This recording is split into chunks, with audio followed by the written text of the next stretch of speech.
एक नौजवान पुराने जमाने में बेलियांग काउंटी का मजिस्ट्रेट बना। उसे नहीं पता था कि उसी रात वहाँ की राजकुमारी जबरदस्ती उससे रिश्ता बना लेगी। अगली सुबह राजकुमारी ने उसकी जान लेने की सोची, लेकिन फिर इरादा बदल दिया। पिछली रात भेष बदलकर निकली राजकुमारी को दुश्मनों ने घेर कर नशीली दवा पिला दी थी। वह अपनी इज्जत खोने वाली थी, लेकिन नौजवान ने समय पर पहुंचकर उसे बचा लिया। इसी वजह से वह अजीब घटना हुई। राजकुमारी इस घटना से उबर नहीं पाई। उसने सब कुछ सपने की तरह भुला दिया और चुपचाप राजधानी लौटकर सिंहासन संभालने लगी। 5 साल बीत गए। उस नौजवान ने अपने ज्ञान से बेलियांग काउंटी को 2000 लोगों के गरीब शहर से 10 लाख की आबादी वाले मॉडर्न शहर में बदल दिया, जहाँ टेक्नोलॉजी, फौजी साजो सामान, खेती में तरक्की हुई और उसने कई बार दुश्मनों को हराया, जिससे उसकी शोहरत और ताकत बढ़ी। लेकिन वो उस लड़की को नहीं भूल पाया जो 5 साल पहले उसकी जिंदगी में आई थी। आज बेलियांग काउंटी में 5वीं मिलिट्री परेड शुरू हुई। नौजवान मैदान में माइक से लाखों लोगों से बात कर रहा था। दूसरी तरफ उस जमाने की राजकुमारी, अब महारानी, अपनी 5 साल की बेटी के साथ बेलियांग आई। वो अपनी बेटी के लिए उसके पिता को ढूंढने आई थी। शहर में घुसते ही महारानी हैरान रह गई। 5 साल पहले का टूटा फूटा शहर आज इतना खुशहाल था कि यकीन करना मुश्किल था। सैनिकों के हाथ में दाछियान का नहीं बल्कि बेलियांग काउंटी का झंडा था।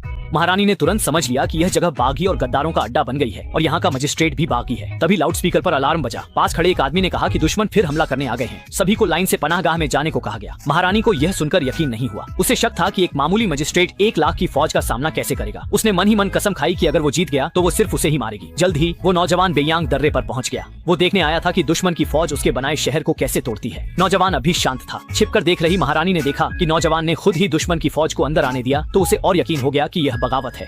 दुश्मन की फौज बारूदी सुरंगों तक पहुंची। नौजवान ने दूरबीन से देखा। मैनेजर ने देखा कि कोई छिपकर देख रहा है। पकड़े जाने पर महारानी चली गई। मैनेजर ने अपने आदमी को उस औरत पर नजर रखने को कहा। नौजवान ने वॉकी टॉकी पर हुक्म दिया तो लड़ाकू विमान बमबारी कर 1 लाख की फौज को खत्म कर गए। बाद में मैनेजर ने नौजवान को बताया कि शायद कोई उनका पीछा कर रहा था। शायद वो दुश्मन देश की जासूस हो। यह जानकर कि वो औरत है, नौजवान ने पूछताछ के कमरे में जाकर सवाल करने का फैसला किया। महारानी पनाहगाह में जंग के नतीजे का इंतजार कर रही थी। थोड़ी देर में एक सैनिक ने बड़ी जीत की खबर दी कि 1 लाख की फौज का सफाया हो गया। जब लोग खुशी से पनाहगाह से बाहर निकल रहे थे तो मैनेजर ने महारानी को रोक लिया और पूछताछ के लिए उसे कमरे में ले गई।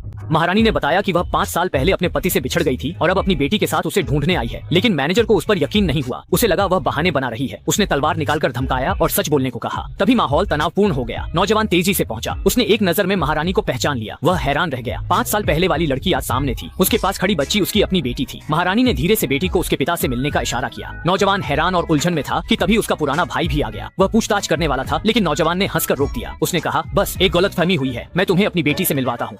तुम्हारी बेटी? मेरी बीवी।